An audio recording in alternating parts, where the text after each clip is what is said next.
Burt Street Plaza was a one-way road which was basically full of parking. So myself and a few other business owners got together and started thinking, well, how do we use this as a place where anybody can walk and roll to, and just gives you a space where you can relax and chat with neighbors and just be in your neighborhood. And this is what the city has given us. I really appreciated the community advocacy to help push me to keep identifying things that I can help solve. We were able to fill the planters with trees, and we worked with a local artist to paint the mural. We got the seating out. It was all these little elements. The fact that Rosendale is such a nice little example of how we can come together as a community and we get the Boston city to respond to what we need. That's not always the case in larger cities. Coming here on a summer night and seeing 100 people dancing salsa in the plaza here, it was incredible. It was so joyful, and just a really great example of kind of what these places can be.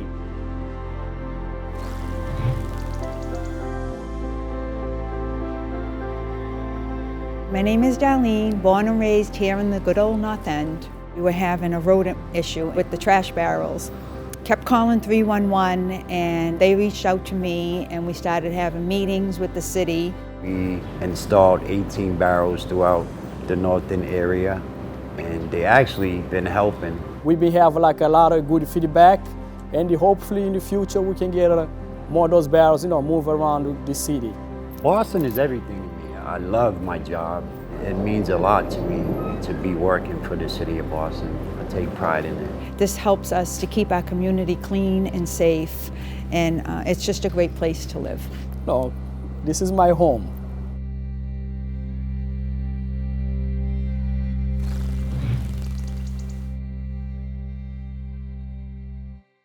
It's one of the only places in town that people from every corner come here all summer long. When the pool was closing, we decided to try to do something about it, and we created a group called the Friends of Clarity Pool, organized the community, worked with the city. We had about a year and a half to design everything, demo the older existing pools, and then rebuild the new pools.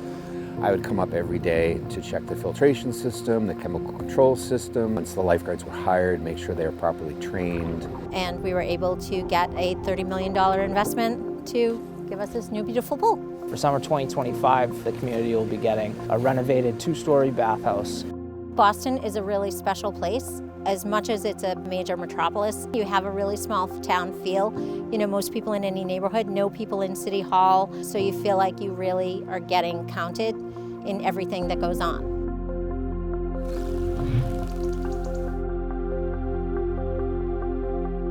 I didn't think I could buy in Boston. I thought that it was just far-fetched, like it wasn't a thing that could happen for me. With the first-time home buyers program, the city of Boston provided a way for me. Look at me now, I'm a homeowner in the city of Boston. It's awesome when constituents like Shakira come through the Boston Home Center because we're able to help her keep her savings and accomplish the dream of becoming a homeowner. I would do the program over and over again. They have answers to questions you may not even think of. Knowing that our assistance is providing a safe home, a place where kids can grow, mothers can make beautiful memories with their children and the rest of their family, it's just really, really amazing. I am a first-generation homeowner. Super, super proud of that. Being from Boston for me means opportunities. I really do love the city.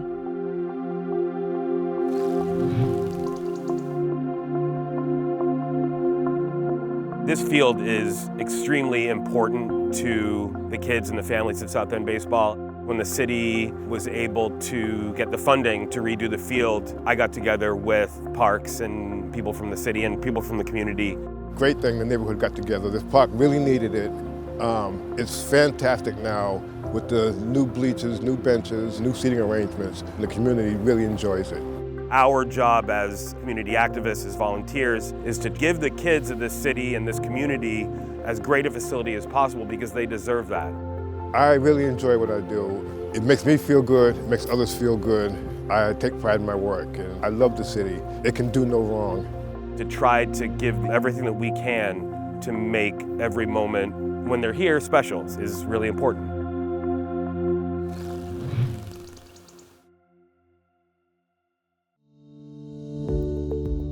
I submit 311s all over the city. We became friends just because I see her all the time, and every time I did a 311, Kelsey would show up. I'm a hokey, which is I go around with the broom and the barrel. As volunteers, we plant daffodils, we beautify. We love our BTD department, our public works department, our streets department. I might have a day off. I will drive through and usually see Nancy walking the street with a bag and a poker, getting down and dirty. It is so important to advocate for the community because it just brings us all together. It makes it a safer environment. I just love it, and I'm so passionate for everything that we do. I couldn't say enough about this city, and I have loved every single minute of living here. Thank you. That's my girl.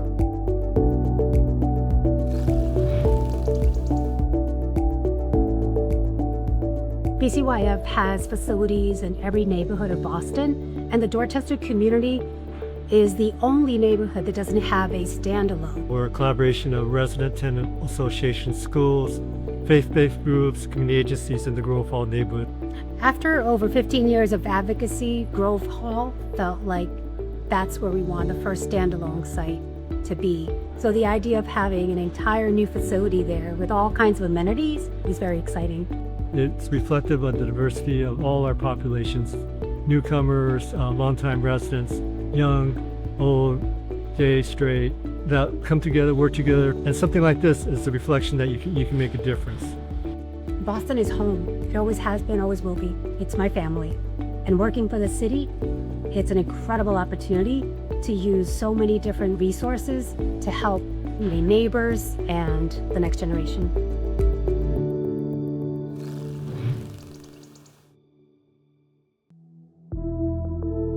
I own Mike's Donuts, Forest Hills, and Mission Hill. We've been in the business for over 50 years. When small businesses either reach out to our office or we're out in the community talking to them, we're just trying to figure out how we can be most useful to get them what they need. The technical assistance program can offer them legal support, can offer them business plan and strategy support, or even digital marketing campaigns to help with customer acquisition. This is my home, and whatever we do it wholeheartedly and with lots of care. And I am ever so grateful for the technical assistance, for the Legacy Award. It's honestly one of the biggest privileges of my life to be a public civil servant and to feel like I'm helping people every single day. Emily is an angel without her wings, but she's always there to help me, to encourage me. It's awesome to help make our communities a little bit stronger and see the rewards on folks like Maria's face, to just know how much it means to them that they have the support of people in office.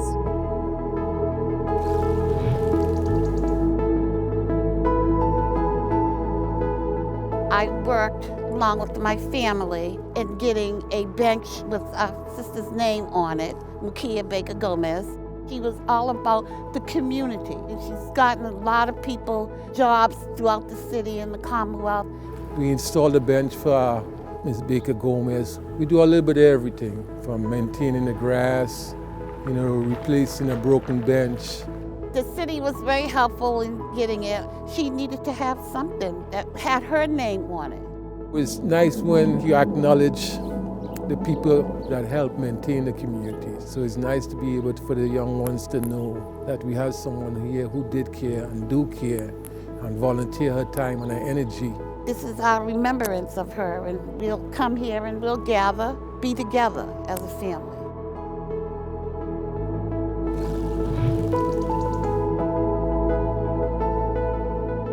We had this really interesting partnership, and then we work with all the community agencies in the neighborhood to turn it into the Eggleston Square Peace Garden. We're doing a lot of different events and activities and supports for kids to turn their lives around.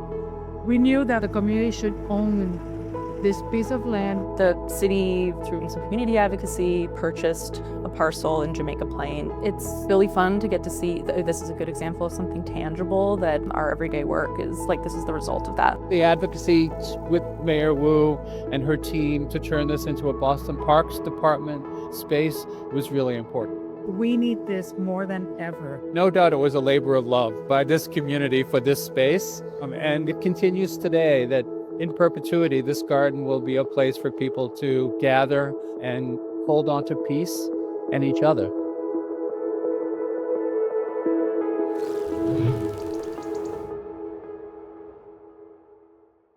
It's the 4th year of Open Streets when we finally make it to Hyde Park. Our first step is the Main Streets organization, who are residents themselves typically and know the life and breadth of the area. It's a partnership. You're going to be working with the City of Boston. And I said, well, bring it on. We would love to have it. It's really, really special to me to watch kids forming memories with their families the same way that I formed memories all across the city. To highlight Hyde Park and its residents and its organization, everybody had a table, everybody was smiling, everybody was having fun. I love this city so much, I really do, and it wasn't even until I worked for the city that I realized I had not recognized my calling for so long. I was lucky enough to come here from Vietnam as an actual refugee from the boat. So this is my first and only home outside of Vietnam. And I'm just very proud to be a Hyde Parker and a Bostonian.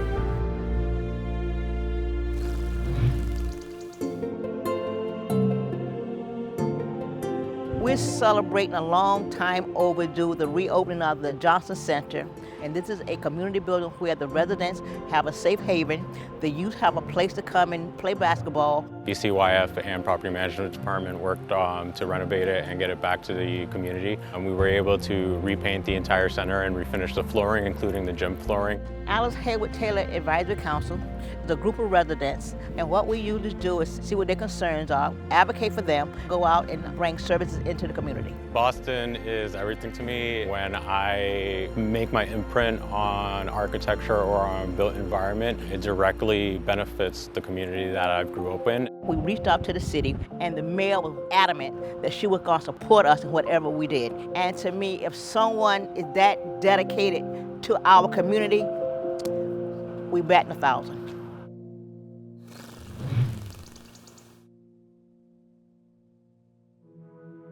The Faneuil Library is here to stay.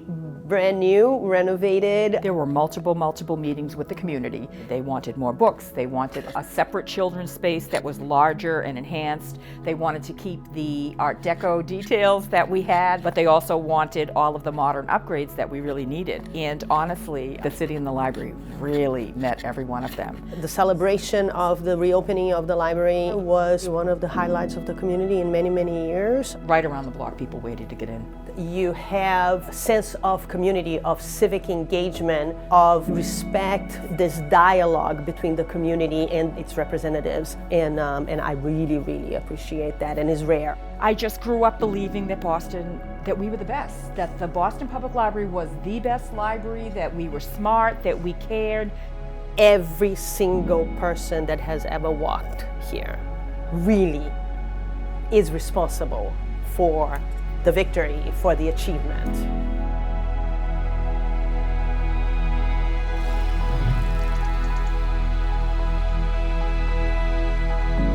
The Josiah Quincy Upper School is a 21st century building. It's over a $250 million investment. It is about resources, opportunity, and support for our students so they can achieve, everyone in their own way, in their own time, and that is a precious thing to do.